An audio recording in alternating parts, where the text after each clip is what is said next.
Hello. So today we are going to be going into a design studio event from Chesterfield, which is one of my favorite builders in the Richmond, Midlothian, Chesterfield area of Virginia. So if you are considering building a home in this area, you have the opportunity to walk through their showroom, look at the different finishes, look at the options that they have available for you, and you can touch and feel and just peruse and get some different design inspiration and ideas from them. So come on in with me. Let's see what they have available. I'm excited to show you what they have.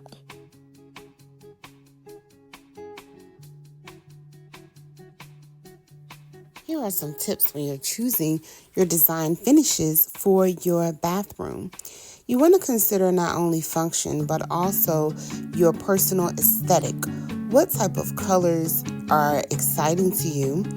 And what type of colors are very relaxing and calming to your mind and to your spirit? And depending on what type of environment you want to create for yourself within your bathroom, you want to choose those tones, those colors, that palette that really is going to set the mood.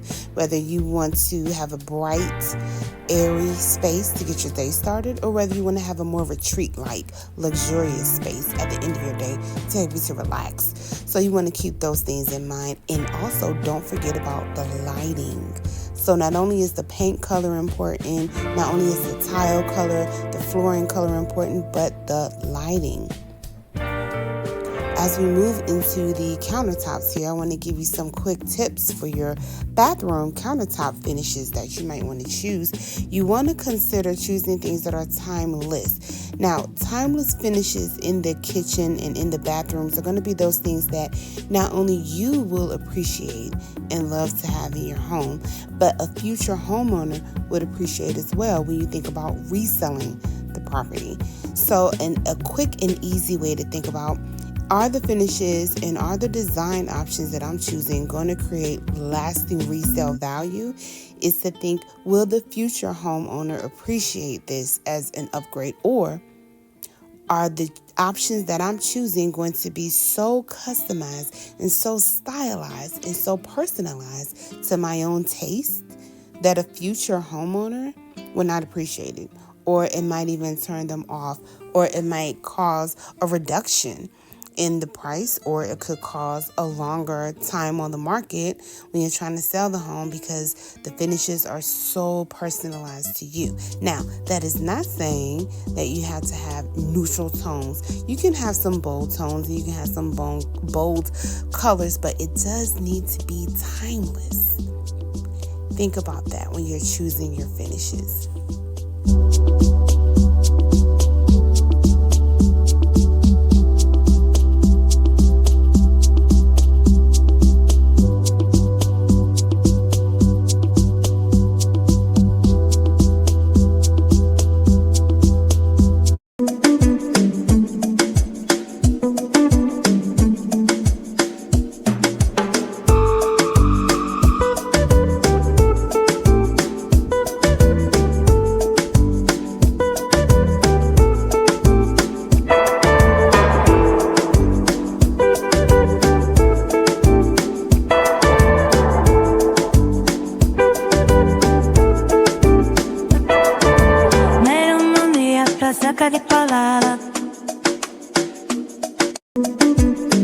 As we move into hardware finishes, it reminds me of a conversation that I had with a good friend of mine. We were both building our homes from the ground up.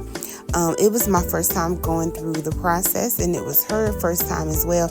And she actually built her home sight unseen, and she did not know what types of colors, what type of finishes, what type of hardware to select. What I recommend, now that I am very well versed in new construction home and have a lot of experience with it, is to go and get some inspiration in a few different places so that you can experience these finishes, the hardware, the colors, the layout even, in different ways. So, number one, you always want to start by looking online, because that's going to be the quickest and easiest way to look at different options, videos, pictures, and to begin to narrow down what you really like. But then number 2, and the best way, is to do just what I'm doing in this video, to walk through a builder's showroom so that you can touch and feel all of the tile, all of the elements, all of the textures that are hard to capture in a photo or in a picture. It's very hard to capture certain things. You want to see those things in person, just like paint colors, right? If you're shopping for paint colors online, it's very difficult. It's a lot more easy to see what the true experience of that paint color is going to be when you have it in person, and then when you look at the paint in one room, different times of the day, with different light hitting and reflecting off of that paint. So you want to go into a showroom of a builder, or you want to go into their model home. And another tip that I have for you is not just to tour a model home in one community, but try to tour several models of that builder's home in several communities if you can. Now, the good thing about having a realtor, that is one of our main jobs, or I would say for me, as a realtor who specializes in new construction, I love to be boots on the ground for you because I work with busy professionals. You might not have time to tour the showrooms. You might not have time to visit all the different models. My job is to go tour these models, tour these showrooms, and really narrow down your field of options so that when you spend time going into the homes, you're only looking at the very best, those options that are really catered to your lifestyle, to your must-haves, and that do not contain your non-negotiables. So that is one of the benefits of working with a realtor for your new construction home. But those are just some tips. If you want inspiration, look at magazines, yes. Look at Pinterest, of course. Do some online shopping. Go to some home store websites, but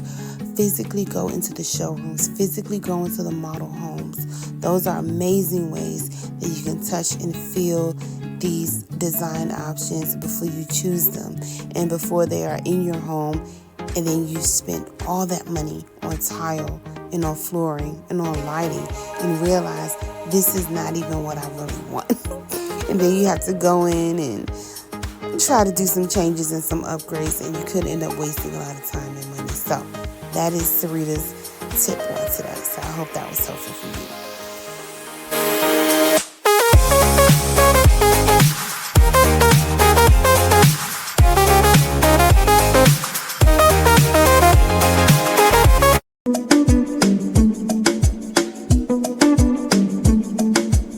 Thank you for watching and joining me for today's Design Studio event. I look forward to working with you and helping you to build and design your next dream home. Text me HOME to 703-814-0796.